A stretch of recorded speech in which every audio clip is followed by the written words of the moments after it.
دا تکبیر تحریمه دی ته ویلی شي دی پیلني الله اکبر ته. نو بس بیا به ته د الله سره خبرې شروع کړي که نه.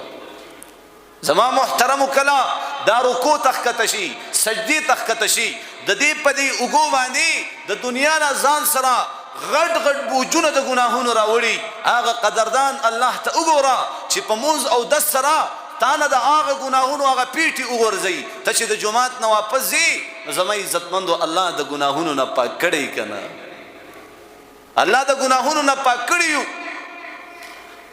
نو هغه الله طرف ته رازونه کم الله سره چې د مشکلاتو حل دی، کم الله سره چې د بیماری شفا ده، کم الله چې زمونږ او ستاسو کارساز دی، کم الله چې زمونږ او ستاسو حاجت روا دی، کم الله چې زمونږ او ستاسو خالق دی، مالک دی، رازق دی، حاجت روا دی، مشکل کشا دی، د ځمکو اسمانونو رب دی.